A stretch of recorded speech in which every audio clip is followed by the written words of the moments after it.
Hi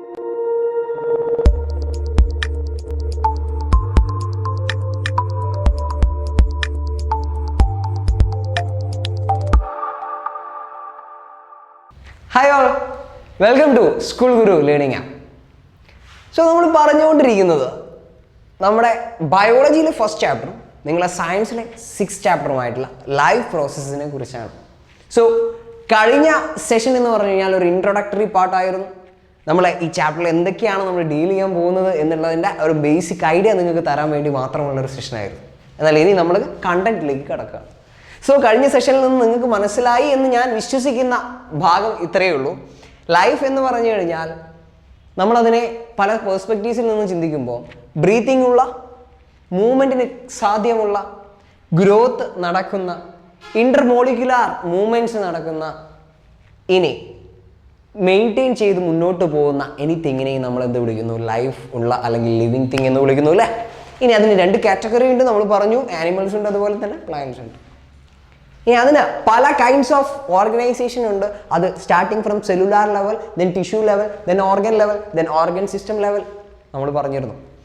അപ്പോൾ ഈ പറയുന്ന ലൈഫിനെ മെയിൻറ്റെയിൻ ചെയ്യാൻ വേണ്ടി, ആക്ടിവിറ്റീസിനെ മെയിൻറ്റെയിൻ ചെയ്യാൻ മതി, സെൽസിനെ മെയിൻറ്റെയിൻ ചെയ്യാൻ വേണ്ടി, ടിഷ്യൂസിനെ മെയിൻറ്റെയിൻ ചെയ്യാൻ വേണ്ടി, ഓർഗൻ മെയിൻറ്റെയിൻ ചെയ്യാൻ വേണ്ടി, ഓർഗൻ സിസ്റ്റം മെയിൻറ്റെയിൻ ചെയ്യാൻ വേണ്ടി നമുക്ക് എന്ത് വേണം? എനർജി വേണം, അല്ലെങ്കിൽ ആ എനർജിക്ക് വേണ്ടി സോഴ്സ് വേണം. ദാറ്റ് സോഴ്സ് ആണ് എന്ത്? Food, water, etcetera. സോ അതിൽ നിന്ന് എനർജി എങ്ങനെ പ്രൊഡ്യൂസ് ചെയ്യുന്നു എന്നുള്ള ബേസിക് കൺസെപ്റ്റ് പറഞ്ഞു. അത് റിലേറ്റ് ചെയ്തിട്ടാണ് നമ്മളെ ലൈഫിലെ ഒട്ടുമിക്ക എല്ലാ പ്രോസസ്സുകളും വരുന്നു. ആ പ്രോസസ്സുകൾക്ക് ഉള്ളിലൊക്കെ എന്ത് നടക്കുന്നുണ്ട്? ഇന്റർമോളിക്കുലാർ മൂവ്മെന്റ്സ് നടക്കുന്നുണ്ട്. So intermolecular movements are very important for life activities. അങ്ങനെ ലൈഫ് പ്രോസസ്സുകൾ ഏതൊക്കെയാണ് എന്നുള്ളത് നമ്മൾ ആലോചിച്ച് കഴിഞ്ഞാൽ, starting from nutrition, mode of nutrition നമ്മൾ പറഞ്ഞു. അതിനുശേഷം നമ്മൾ പറഞ്ഞു അബൌട്ട് ഡൈജസ്റ്റീവ് സിസ്റ്റം പറഞ്ഞു അല്ലേ, ഫുഡ് ഇൻടേക്ക് ചെയ്യുന്നത്. അതിനുശേഷം റെസ്പിറേഷനെ കുറിച്ച് പറഞ്ഞു, എക്സ്ക്രീഷനെ കുറിച്ച് പറഞ്ഞു, സർക്കുലേഷനെ കുറിച്ച് പറഞ്ഞു. ഇതൊക്കെ ജസ്റ്റ് ഒന്ന് നമ്മൾ സൂചിപ്പിച്ചു പോയി. ഇതൊക്കെ ചേർന്നാണ് ലൈഫ് പ്രോസസ്സ്. ഇതാണ് നമ്മൾ കഴിഞ്ഞ സെഷനിൽ ഡിസ്കസ് ചെയ്തത്. സോ ഇനി നമ്മൾ മുന്നോട്ട് പോകുന്നത് ഡീറ്റെയിൽ സ്റ്റഡിയാണ്. എന്തിനെക്കുറിച്ചുള്ള?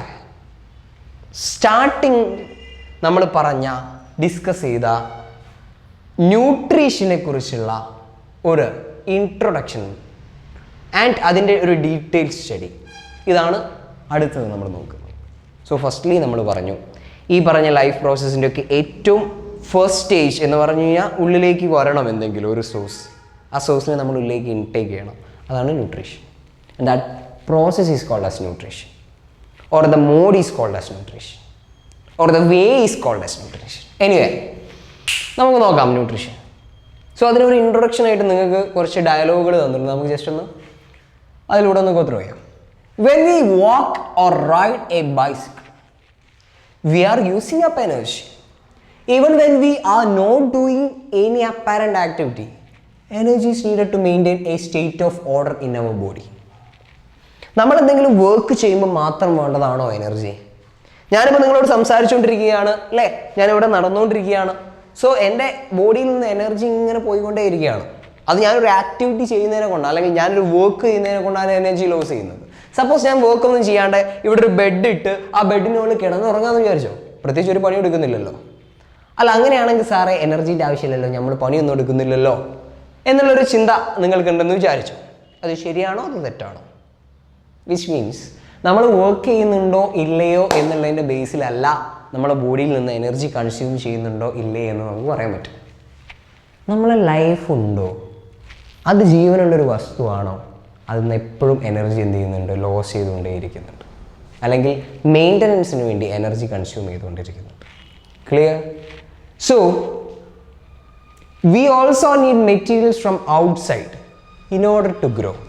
നമ്മൾ വളരാൻ വേണ്ടി, ഡെവലപ്പ് ചെയ്യാൻ വേണ്ടി, പ്രോട്ടീൻ സിന്തസൈസ് ചെയ്യാൻ വേണ്ടി, അതർ സബ്സ്റ്റൻസുകൾ ഉണ്ടാക്കാൻ വേണ്ടി ഒക്കെ നമുക്ക് എന്ത് വേണം? നമ്മുടെ ബോഡീൻ്റെ പുറമേ നിന്നും പല ടൈപ്പ് ഓഫ് സോഴ്സുകളും വേണം. അതാണ് പറഞ്ഞത്. And this source of energy and materials is the food we eat. ആ സോഴ്സിനെ അല്ലെങ്കിൽ മെറ്റീരിയൽസിനെ നമ്മൾ സിംപ്ലി വിളിച്ച പേരാണെന്ത്? ഫുഡ്. നമ്മൾ കഴിക്കുന്ന food.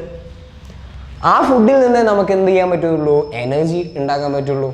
And using that energy we can grow, or using that material like food we can grow, we can develop, we can synthesize protein and other substances needed in the body.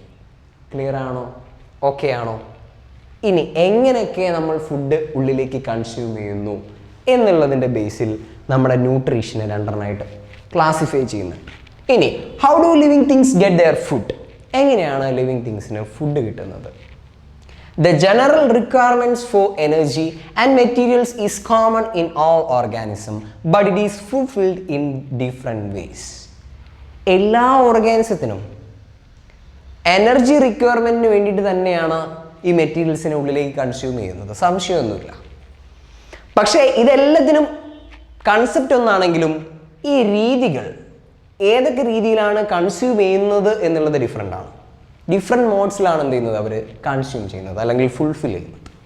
Some organisms use simple food materials obtained from inorganic sources in the form of carbon dioxide and water. വളരെ കുഞ്ഞു organism, ചെറിയ organisms inorganic സോഴ്സസിൽ നിന്നാണ് എന്ത് ചെയ്യുന്നത്? Carbon ഡയോക്സൈഡും വാട്ടറും ഉള്ളിലേക്ക് എടുക്കുന്നത്. These organisms the autotrophs include green plants and some bacteria. ഇങ്ങനെയുള്ള മോഡ് ഓഫ് ന്യൂട്രീഷനെയാണ് നമ്മൾ എന്ത് വിളിച്ചത്? ഓട്ടോട്രോഫിക് മോഡ് ഓഫ് ന്യൂട്രീഷൻ എന്ന് വിളിച്ചത്. അത് ചെയ്യുന്നത് ഒന്ന് ഗ്രീൻ പ്ലാന്റ്സ് ആണ്, പിന്നെ ഒരു പ്രത്യേകതരം ബാക്ടീരിയാസും, സം ബാക്ടീരിയാസും. Other organisms utilise complex substances. എന്നാൽ ആ സിമ്പിൾ സബ്സ്റ്റൻസസിനെ മാറ്റി അല്ലെങ്കിൽ സിമ്പിൾ അല്ലെങ്കിൽ ആ സം ഓർഗാനിസത്തിനെ എടുത്ത് മാറ്റിക്കഴിഞ്ഞാൽ മറ്റു പല ഓർഗാനിസംസും കോംപ്ലക്സ് സബ്സ്റ്റൻസസിനെയാണ് എന്ത് ചെയ്യുന്നത്? ഉള്ളിലേക്ക് ഇൻടേക്ക് ചെയ്യുന്നത് അല്ലെങ്കിൽ യൂട്ടിലൈസ് ചെയ്യുന്നത്. These complex substances have to be broke down into simpler ones. അങ്ങനെ കോംപ്ലക്സ് എടുത്തു കഴിഞ്ഞാൽ ഒരു പ്രശ്നം എന്താ അറിയോ? ആ കോംപ്ലക്സിൽ നിന്നും സിംപ്ലർ വൺസ് ഉണ്ടാകണം. ഫോർ എക്സാമ്പിൾ പ്ലാന്റ്സിൻ്റെ കേസ് പറഞ്ഞു, നമ്മൾ സം ബാക്ടീരിയൻ്റെ കേസ് പറഞ്ഞു. ഇവർക്കൊക്കെ കാർബൺ ഡയോക്സൈഡ് അറ്റ്മോസ്ഫിയറിൽ നിന്ന് കിട്ടുന്നുണ്ട്. അതുപോലെ തന്നെ എന്ത് കിട്ടുന്നുണ്ട്? സിമ്പിൾ സബ്സ്റ്റൻസ് ആയിട്ടുള്ള ഓക്സിജൻ കിട്ടുന്നുണ്ട്, വാട്ടറൊക്കെ കിട്ടുന്നുണ്ട് അല്ലേ? എന്നാൽ നമ്മൾക്ക് അല്ലെങ്കിൽ എന്താ പറയുക, കോംപ്ലക്സ് ഓർഗാനിസത്തിൻ്റെ കേസിൽ കോംപ്ലക്സ് ഓർഗാനിസം ഉള്ളിലേക്ക് കൺസ്യൂം ചെയ്യുന്ന മെറ്റീരിയൽ എന്ന് പറഞ്ഞു കഴിഞ്ഞാൽ കോംപ്ലക്സ് സബ്സ്റ്റൻസ് തന്നെയാണ്. നമ്മൾ കഴിക്കുന്ന ഫുഡ് കോംപ്ലക്സ് ആണ്, കുറച്ചുകൂടെ വലിയ സബ്സ്റ്റൻസ് ആണ്. അതിനെ ബ്രേക്ക് ഡൗൺ ചെയ്ത് സിമ്പിൾ ആക്കിയിട്ട് അതിൽ നിന്നും എന്തുണ്ടാക്കണം? ഈ പറയുന്ന സിമ്പിൾ സബ്സ്റ്റൻസ് ഉണ്ടാക്കണം. Okay, so to achieve this organisms use biocatalyst called enzyme. So ഈ ഗ്രോത്തും പ്രോസസ്സും ഒക്കെ നടക്കാൻ വേണ്ടിയിട്ട് ഓർഗാനിസം ചില ബയോ കാറ്റലിസ്റ്റുകൾ ഉപയോഗിക്കാറുണ്ട്. ബയോ കാറ്റലിസ്റ്റ് എന്ന് പറഞ്ഞു കഴിഞ്ഞാൽ, കാറ്റലിസ്റ്റ് എന്ന് പറഞ്ഞു കഴിഞ്ഞാൽ കെമിസ്ട്രിയിൽ നമ്മൾ പറയുന്ന ഒരു ടേമാണ് കാറ്റലിസ്റ്റ്.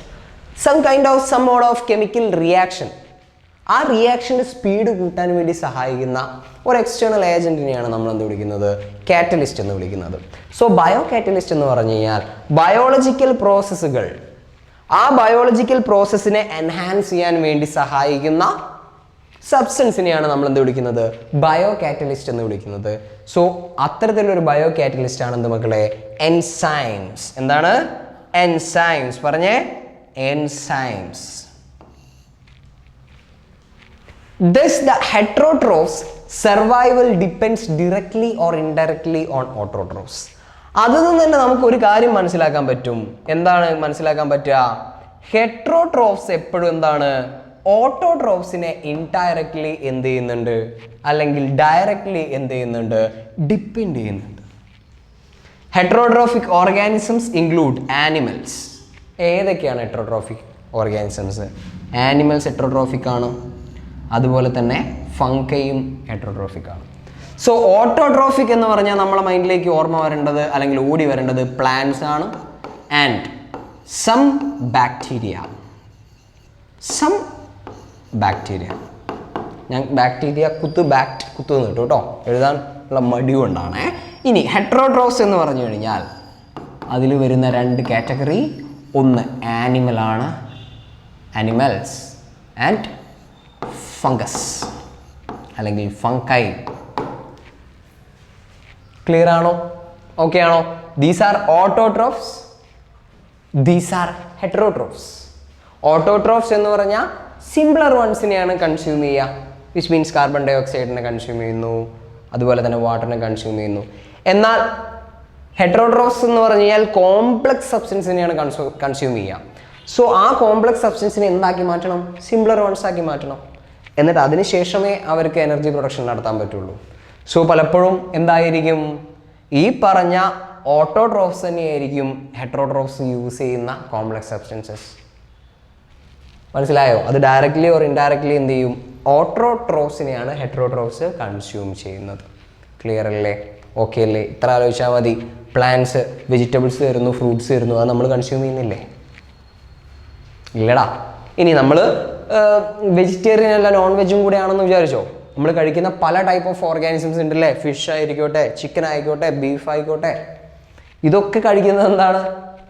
ഓട്ടോട്രോഫിക് ആയിട്ടുള്ള പ്ലാന്റ്സിനെ തന്നെയല്ലേ? അവയെ വീണ്ടും നമ്മൾ കൺസ്യൂം ചെയ്യല്ലേ? വിച്ച് മീൻസ് ഇൻഡയറക്ട്ലി നമ്മൾ ഓട്ടോട്രോഫ്സിനെ തന്നെയല്ലേ കൺസ്യൂം ചെയ്യുന്നത്. സോ ആ കൺസെപ്റ്റാണ് നമ്മളെ NCERT ടെക്സ്റ്റ് ബുക്കിൽ വളരെ ബ്യൂട്ടിഫുൾ ആയിട്ട് കൊടുത്തിട്ടുള്ളത്. ക്ലിയർ അല്ലേ? ഓക്കെ അല്ലേ? പെർഫെക്റ്റ് ഓക്കെ അല്ലേ? യെസ്. സോ നമ്മൾ ഡീറ്റെയിൽഡ് ആയിട്ട് ഓട്ടോട്രോഫ്സ് എന്താ, ഹെറ്ററോട്രോഫ്സ് എന്താ എന്നുള്ളതാണ് പറയുന്നത്. നോക്കാം. ഓട്ടോട്രോഫിക് ന്യൂട്രീഷൻ എന്താണ്? Autotrophic nutrition. What do you mean by autotrophic nutrition? Carbon and energy requirements of the autotrophic organisms are fulfilled by photosynthesis. ഇനിയാണ് നമ്മളെ പ്രധാനപ്പെട്ട ആൾ വരുന്നത്. ഇതൊരു വല്ലാത്ത ലൈഫ് പ്രോസസ്സാണ് മക്കളെ. ഫോട്ടോസിന്തസിസ്. എന്താണ്? ഫോട്ടോസിന്തസിസ് എന്ന് പറഞ്ഞു കഴിഞ്ഞാൽ കാർബണും എനർജി റിക്വയർമെൻറ്റ്സും ഫുൾഫിൽ ചെയ്യുന്നത് ഈ ഫോട്ടോസിന്തസിസ് വഴിയാണ്. കാർബണും എനർജി റിക്വയർമെൻറ്റ്സും ഫുൾഫിൽ ചെയ്യുന്നത് ഫോട്ടോസിന്തസിസ് വഴിയാണ്. It is the process by which autotrophs take in substances from the outside and convert them into stored form of energy. ഓട്ടോട്രോഫ്സിന്റെ ഔട്ട്സൈഡ് റീജിയനിൽ നിന്നും എന്ത് ചെയ്യുന്നു മക്കളെ? എന്ത് ചെയ്യുന്നു? ഉള്ളിലേക്ക് ഇൻടേക്ക് ചെയ്യുന്നു. അങ്ങനെ ഇൻടേക്ക് ചെയ്തിട്ട് അതിനെ കൺവേർട്ട് ചെയ്യുന്നു. എന്താക്കി? സ്റ്റോർഡ് ഫോം ഓഫ് എനർജി ആക്കിയിട്ട്. സ്റ്റോർഡ് ഫോം ഓഫ് എനർജി ആക്കി മാറ്റുന്നു. ഈ പ്രോസസ്സിനെയാണ് നമ്മൾ ഫോട്ടോസിന്തസിസ് എന്ന് വിളിക്കുന്നത്. അപ്പോൾ ഫോട്ടോസിന്തസിസ് എന്താണെന്ന് ചോദിച്ചാൽ കുട്ടികൾ എഴുതി വെക്കേണ്ടത് ഇതാണ്. It is a process by which autotrophs take in substances from the outside and convert them into stored form of energy. Clear? This material is taken in the form of carbon dioxide. ഇനി എന്ത് ഫോമിലാണ് ആ material ഉള്ളിലേക്ക് എടുക്കുന്നത്? ഏതൊക്കെ ഫോമിലാ? In the form of carbon dioxide. ഒന്നെങ്കിൽ carbon ഡയോക്സൈഡിന്റെ ഫോമിൽ, അതുപോലെ തന്നെ water, which is converted into carbohydrates in the presence of sunlight and chlorophyll. So photosynthesis എന്ന് പറഞ്ഞ പ്രോസസ്സ് എന്താണെന്ന് ചോദിച്ചു കഴിഞ്ഞാൽ ഇത് മുതൽ ഇതുവരെ മാത്രം എഴുതിയാൽ പോരാ, ഈ ഏരിയയും കൂടെ എഴുതണം. Which means carbon dioxide CO2 എന്നാണ് നമ്മളതിനെ കെമിക്കലി എഴുതുക. അതുപോലെ വാട്ടർ H2O, ഇവ രണ്ടും വേണം. ഇത് രണ്ടും കമ്പൈൻ ചെയ്യണം. എന്നിട്ട് എന്ത് ഫോം ചെയ്യണം? നമ്മൾ നേരത്തെ പറഞ്ഞ എന്ത് ഫോം ചെയ്യണം മക്കളെ? ഈ പറഞ്ഞ stored form of energy form ചെയ്യണം അല്ലേ?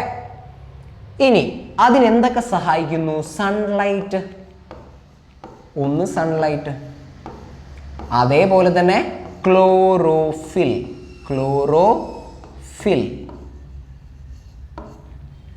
ഒരെല്ലാം കൂടെ ഉണ്ടേ, ക്ലോറോഫിൽ.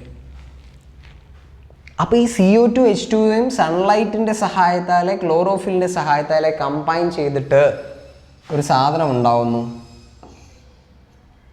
ആൻഡ് ദാറ്റ് സാധനം is called as, simply called as food.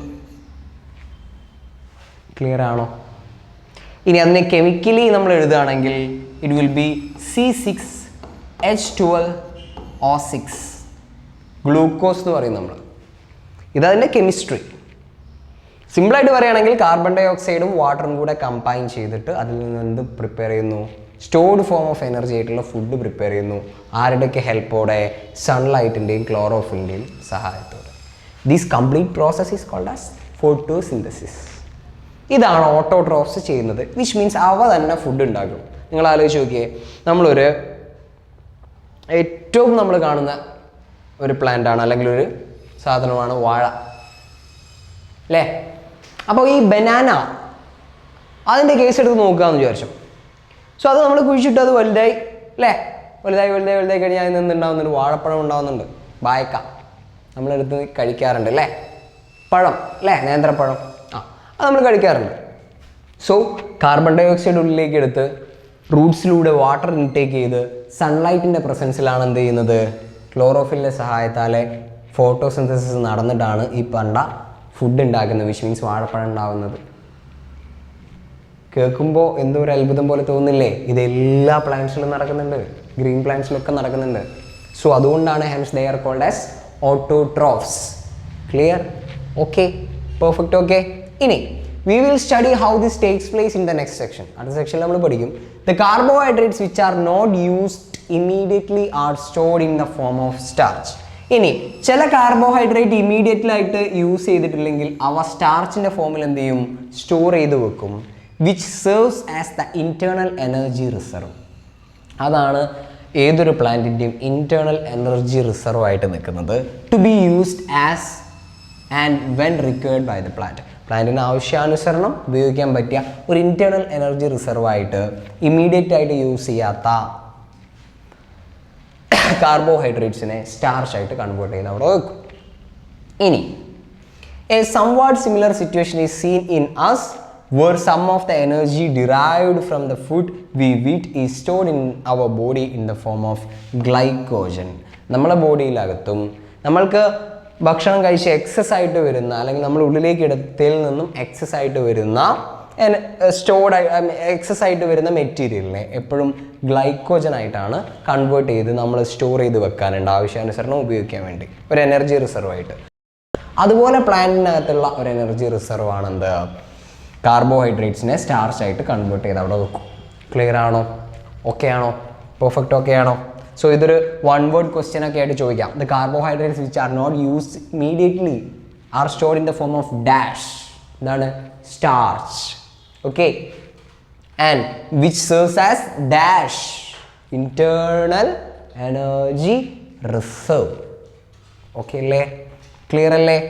Okay, അപ്പോൾ നമുക്ക് ഇതിൻ്റെ ഡീറ്റെയിൽ വേർഷനിലേക്ക് പോവാം. സോ എന്താണ് ഫോട്ടോസിന്തസിസ്? എന്താണ് ഫോട്ടോസിന്തസിസ്?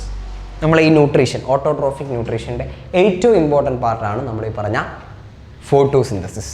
സോ അതെന്താണ് എന്നുള്ളതാണ് നമ്മൾ അടുത്തത് ഡിസ്കസ് ചെയ്യാൻ പോകുന്നത്. ഓക്കെ, നോക്കാം. അപ്പോൾ ഞാൻ നേരത്തെ നിങ്ങൾക്ക് സിമ്പിളായിട്ട് വരച്ച് കാണിച്ചു തന്നിരുന്നു. CO2 + H2O ആണ് എന്ത് ചെയ്യുന്നത്? ഗ്ലൂക്കോസ് ഫോം ചെയ്യുന്നത്, ഫുഡ് ഫോം ചെയ്യുന്നത്. സോ അതിനെ നമ്മളൊന്ന് കെമിക്കലി ബാലൻസ് ചെയ്തൊരു ഇക്വേഷൻ ആക്കി എഴുതി വെച്ചതാണിത്. കണ്ടിട്ട് നിങ്ങൾ ആരും പേടിക്കണ്ട. എന്താ സംഭവം? സംഭവം ഇത്രയേ ഉള്ളൂ.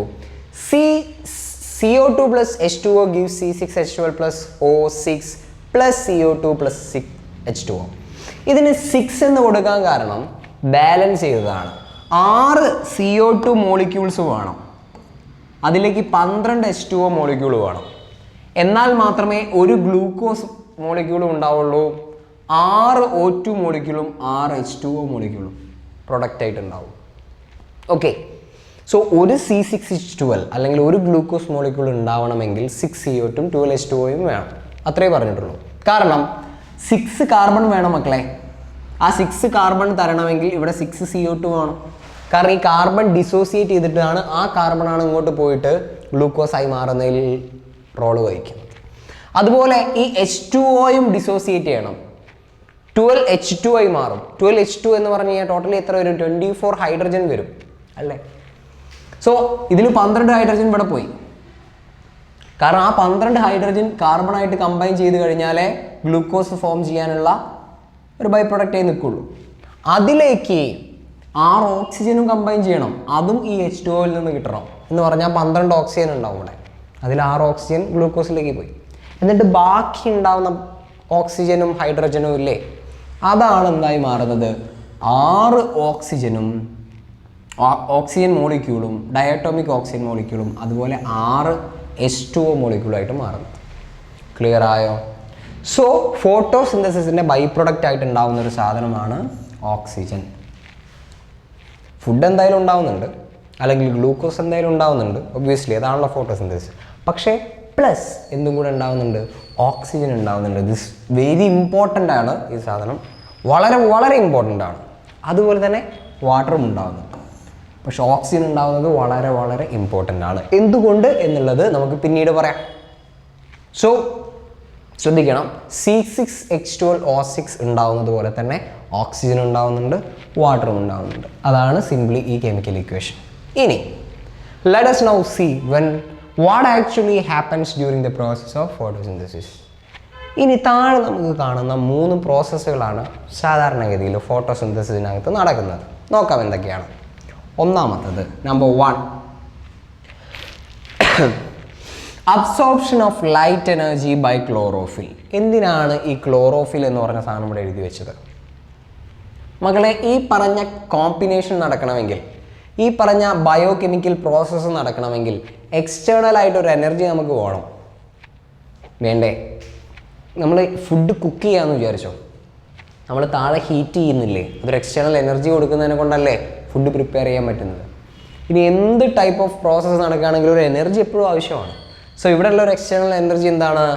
ലൈറ്റ് എനർജിയാണ്. ആ ലൈറ്റ് എനർജിനെ അബ്സോർബ് ചെയ്യാൻ വേണ്ടിയിട്ടാണ് ക്ലോറോഫിൽ എന്ന് പറഞ്ഞ ഒരു പിഗ്മെൻ്റ് ആണ് ലീഫിൻ്റെ മുകളിൽ കാണുന്നത്.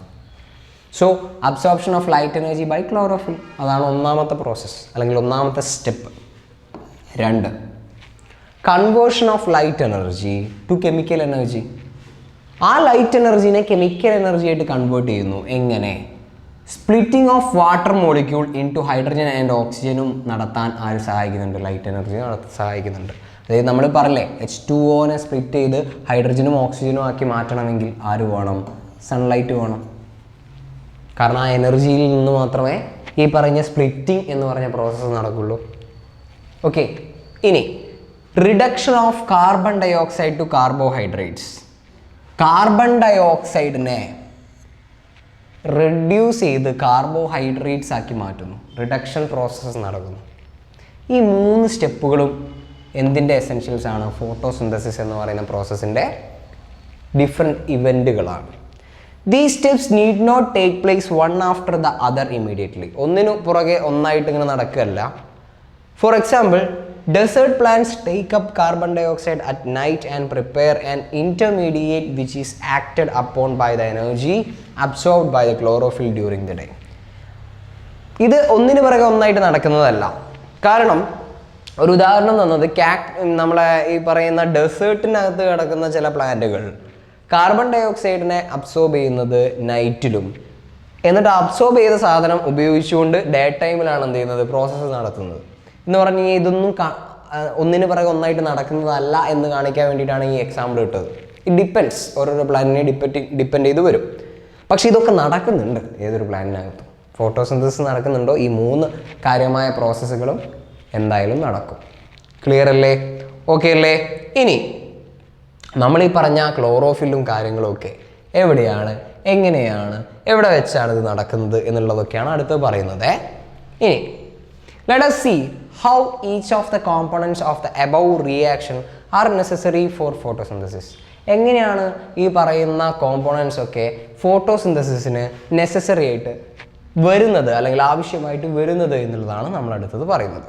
If you carefully observe a cross section of a leaf under the microscope, ഒരു ലീഫിനെ ക്രോസ് സെക്ഷൻ നമ്മളൊരു മൈക്രോസ്കോപ്പിൽ സൂക്ഷിച്ച് നോക്കുകയാണെങ്കിൽ you will notice that some cells contain green dot.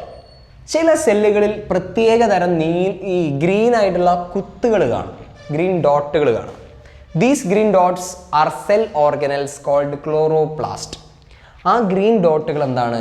Cell organelles ആണ്. ആ സെൽ ഓർഗനൽസിനെ നമ്മൾ വിളിച്ച പേരാണ് എന്ത് മക്കളെ? ക്ലോറോപ്ലാസ്റ്റ്സ് വിച്ച് കണ്ടെയ്ൻ ക്ലോറോഫിൽ. ആ ക്ലോറോപ്ലാസ്റ്റിനകത്ത് എന്തുണ്ട്? ക്ലോറോഫിൽ പിഗ്മെൻറ്റുകളുണ്ട്. ക്ലോറോപ്ലാസ്റ്റുകൾ പച്ച കളറിൽ ഇങ്ങനെ കുത്തുകൾ കാണുകയാണെങ്കിൽ അതിനെ നമ്മൾ ക്ലോറോപ്ലാസ്റ്റ് എന്നാണ് വിളിക്കുക. ആ ക്ലോറോപ്ലാസ്റ്റിനകത്തുള്ള പിഗ്മെൻറ്റിനെയാണ് നമ്മൾ എന്ന് വിളിച്ചത്? ക്ലോറോഫിൽ എന്ന് വിളിച്ചത്. Let us do an activity. അതൊരു നിങ്ങൾക്ക് ഇതിലുള്ള ഒരു ആക്ടിവിറ്റിയാണ്, നമുക്ക് വഴിയെ പറയാം. സോ ഈ ക്ലോറോപ്ലാസ്റ്റും ക്ലോറോഫിൽ, ഈ ക്ലോറോപ്ലാസ്റ്റിനകത്തുള്ള ക്ലോറോഫില്ലാണ് എന്തിനെ അബ്സോർബ് ചെയ്യുന്നത്? സൺലൈറ്റിനെ അബ്സോർബ് ചെയ്യുന്നത്. ആ സൺലൈറ്റ് ഉപയോഗിച്ചുകൊണ്ടാണ് നമ്മൾ ഈ പറഞ്ഞ ഹൈഡ്രജൻ്റെ ഓക്സിജൻ്റെയും സ്പ്ലിറ്റിംഗ് നടക്കുന്നത്, ലൈറ്റ് എനർജീനെ കെമിക്കൽ എനർജി ആക്കി മാറ്റുന്നതൊക്കെ. ഓക്കെ, നോക്കാം. ഇതൊരു ലീഫിൻ്റെ ക്രോസ് സെക്ഷനാണ്. ഇതിൻ്റെ മിഡ് റിബ്, ലാമിന എന്ന് പറഞ്ഞു കഴിഞ്ഞാൽ ലീഫിൻ്റെ ആ ഒരു പാർട്ടാണ്, ലീഫ് ബ്ലേഡ് ആണ്. ഇനി അതുപോലെ തന്നെ വെയിൻസ് ഉണ്ട് അല്ലേ. വെയിൻ എന്ന് പറഞ്ഞു കഴിഞ്ഞാൽ എന്താണ്? ആ ലീഫിനകത്ത് ഉണ്ടാവുന്ന വെയിനുകൾ അല്ലേ. ഇനി സൈലവും ഫ്ലോയും വാസ്കുലാർ ബണ്ടിൽസും ഒക്കെ ഇവിടെ ഉണ്ട്. അതിനൊന്ന് സൂം ചെയ്തതാണ് ഇത്, കണ്ടോ? അപ്പോൾ ഒരു വാക്സി ക്യൂട്ടിക്കിൾ ഉണ്ടാവും ഏറ്റവും പുറമേയുള്ള ഒരു കവറിങ് ആയിട്ട്. അപ്പർ എപ്പിഡമിസ് എന്ന് പറഞ്ഞാൽ ഏറ്റവും മുകൾ ഭാഗത്തുണ്ടാവുന്ന സെല്ലുകളാണ് അപ്പർ എപ്പിഡമിസ്. അതിന് നേരെ താഴെ നിങ്ങൾക്ക് ഇതാ പച്ച കളറിൽ ഇവിടെ കാണാം, അതാണ് ക്ലോറോപ്ലാസ്റ്റ്സ്. ഈ ക്ലോറോപ്ലാസ്റ്റുകൾ കഴിഞ്ഞ് കഴിഞ്ഞാൽ ഇവിടെ എയർ സ്പേസ് ഉണ്ട്, ഗോഡ് സെൽസ് ഉണ്ട്, ലോവർ എപ്പിഡമിസ് ഉണ്ട്, അതൊക്കെ ഉണ്ട്. അതൊക്കെ കാണിക്കുന്ന ഒരു ക്രോസ് സെക്ഷൻ ഓഫ് ലീഫാണ്. ഓക്കെ, ക്ലിയർ അല്ലേ? ഓക്കെ അല്ലേ? യെസ്. സോ നിങ്ങൾക്ക് വേണ്ടിയിട്ടൊരു ആക്ടിവിറ്റി തന്നിട്ടുണ്ട് ഫോട്ടോസിന്തസിസിൻ്റെ കേസ് ഡിസ്കസ് ചെയ്യാൻ വേണ്ടി. ആക്ടിവിറ്റി 6.1 ഇത് നിങ്ങൾക്കുള്ള ഒരു വർക്കാണ്. നിങ്ങൾ തന്നെ ഇതൊന്ന് നോക്കാം, കാരണം ചെയ്യാൻ പറ്റുമോ എന്ന് നോക്കാം. ഓക്കെ, നിങ്ങൾക്കുള്ള ഒരു വർക്കാണ്. ഇനി 6.2 ഇതുപോലെ തന്നെ ഒരു എക്സ്പെരിമെൻ്റൽ ആക്ടിവിറ്റിയാണ്. സോ ഇത്രയും കാര്യങ്ങളാണ് നമുക്ക് ഓട്ടോട്രോഫിക് ന്യൂട്രീഷൻ എന്ന് പറയുമ്പോൾ പറയാനുള്ളത്. ഈ 2 ആക്ടിവിറ്റി നിങ്ങളൊന്ന് ചെയ്യാം.